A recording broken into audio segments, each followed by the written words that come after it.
अमरेश्वर महादेव की खोज अभी 300-400 साल पहले कलयुग में नहीं हुई है। अमरनाथ जी जो अमरेश्वर महादेव हैं, इनका इतिहास शुरू होता है मुनि शुकदेव जी के द्वारा, जिन्होंने भागवत जी में राजा परीक्षित को श्रीमद् भागवत कथा सुनाई।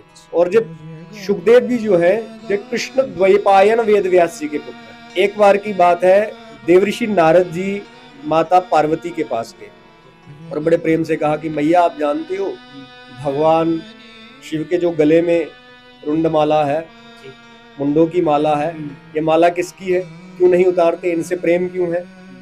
तो माँ भगवती ने इसी प्रश्न का उत्तर जानने के लिए भगवान से पूछा कि ये रुंडों की माला किसकी है। तो कहा भगवती ये आप ही के पूर्व अवतार है, आपने सती रूप में अवतार लिया सब, लेकिन मैं आपसे इतना प्रेम करता हूँ कि जब जब आपका अवतार होता है, आप शरीर त्यागती हो, तो मैं आपके मुंड को अपने हृदय से लगा के रखता हूँ कि ये मेरी प्रियतमा की निशानी है, तो ये सब आपकी है।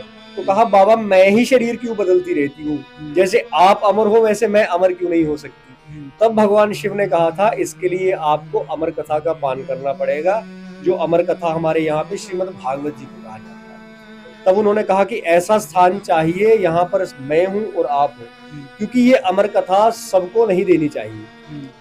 कहते हैं ना कि जिसमें योग्यता हो उसी को योग्य वस्तु देनी चाहिए। तब वो कैलाश से चले हैं, तब वहां पे, क्योंकि वहां पे बाबा के सब गण रहते थे, नंदी भृंगी आदि आदि सब। तो वहां से भगवान शिव जब चले तो भगवान शिव को ये उत्तर क्षेत्र में, जिस समय आज जो जहां पर बाबा की गुफा है, ये स्थान उनको सबसे अच्छा लगा। और भगवान जब चले सबसे पहले पहलगाम में पहुंचे। अब देखिए नाम कैसे बदले गए। पहलगाम में जब पहुंचे तो सबसे पहले नंदी जी को छोड़ा। नंदी जी को छोड़ने के कारण जगह का नाम पड़ा बेलगांव, बैल का पहलगांव बनाया गया। उसके बाद आगे गए हैं, नाग का भी त्याग किया है ना, तो शेषनाग झील सब जानते हैं, रास्ते में वो यथावत है। आगे गए हैं तो जिसको आज महागुणस कहा जाता है, वहां पर गणेश जी को छोड़ा, उसको महागणेश कहा जाता था पहले। पंचतरणी में गए तो पंचभूतों को, पृथ्वी जल वायु आकाश और अग्नि, इन पांचों तत्वों का त्याग करके और फिर उस गुफा में प्रवेश किया है। ये अमरनाथ जी की यात्रा ये है ना, ये भक्ति की यात्रा है एक किस्म से। इसको आप कथा के रूप में तो समझो, लेकिन एक और तरीके से समझो। बैलगांव में बैल का त्याग करना माने वाहन का त्याग करना, और वाहन स्वरूप होता है प्रतिष्ठा का, आदमी की प्रतिष्ठा की मैं बहुत बड़ा हूँ, मैं बहुत अमीर हूँ, मेरे पास बहुत बड़ी गाड़ी है। तो सबसे पहले भगवान के मार्ग में जाने के लिए प्रतिष्ठा को त्यागना पड़ेगा। फिर उसके बाद जब आगे गए हैं तो आगे त्यागा है नाग। नाग है विष का प्रतीक, और विष है विकारों का प्रतीक, मतलब हमारे मन में क्रोध अहंकार लोभ, ये सब विष के प्रतीक है। तो दूसरा नंबर उन्होंने अहंकार को त्यागने को कहा भक्ति मार्ग पर चलने के। तीसरा उन्होंने गणेश जी को इसलिए त्यागा क्योंकि हमारी सांसारिक जीवों में मोह नहीं होना चाहिए, मोह को भी हमें त्यागना है।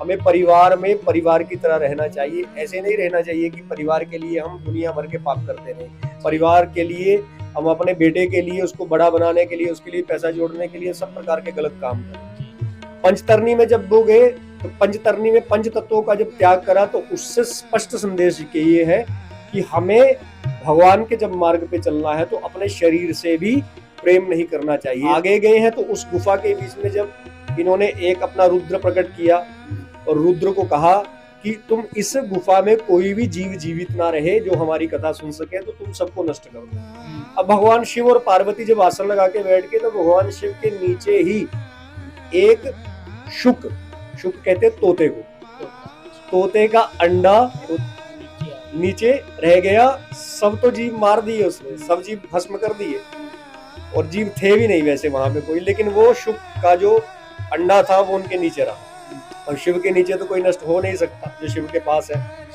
तो जब भगवान ने कथा सुनाना शुरू किया तो भगवती पार्वती जी सुनते सुनते निद्रा में चली गई। आप देखना जब भी हम भक्ति में, सत्संग में, कथा में जाएं तो सबसे ज्यादा नींद उसी समय आती है जिस समय माला हाथ में पकड़ी। तो भगवती पार्वती जी कथा सुनते सुनते निद्रा में चली गई। और भगवान शंकर जी कथा कैसे सुनाते हैं, जब कथा सुनाते हैं तो पूर्ण आनंद में सुनाते हैं, परम आनंद में सुनाते हैं। इतने आनंद में सुनाते हैं कि कथा स्वयं सुनाते हैं और सुनते भी स्वयं।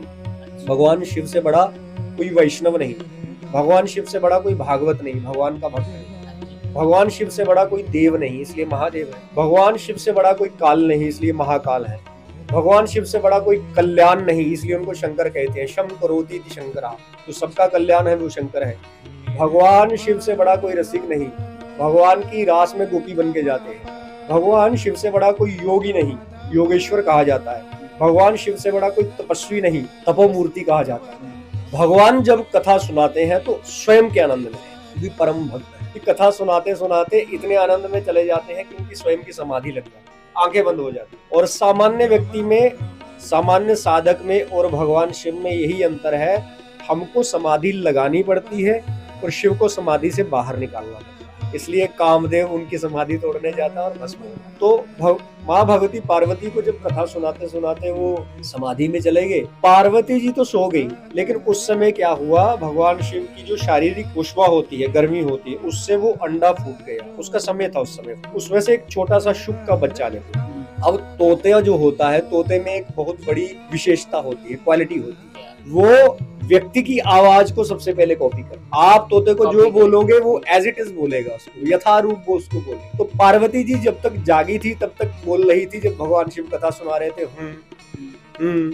ऐसे करते ना हम जब कथा सुनते, आप भी कर रही हो, जब मैं बोला तब रिस्पॉन्स दे रही थी। तो शुक ने पहला शब्द वही सुना और पहला शब्द ही उसने यथारूप कहना शुरू कर दिया। पार्वती जी सोई है, पार्वती जी की जगह पे वो शुक ही कथा सुन रहा है और क्या कर रहा है, और भगवान शिव समझ रहे हैं कि पार्वती जी कथा सुन रही है। अब जानते सब थे, ऐसा नहीं है कि नहीं जानते, लेकिन शुकदेव को समाज में लाना है और ये कथा एक एक व्यक्ति तक। अब शिव तो स्वयं सबको सुना नहीं सकते क्योंकि भगवान है, मर्यादा टूटती है, तो शुकदेव जी के माध्यम से सबको सुना। वही कथा जब शुकदेव जी ने सुन ली और जब कथा पूर्ण होने वाली थी तो पार्वती जी की निद्रा खुल गई, और उस समय जब वो नींद से जागी तो कहा, बाबा वो फलानी फलानी बात कही, उसके बाद क्या हुआ? तो कहा, तुमने कथा नहीं सुनी। कहा, मेरी आंख लग गई थी।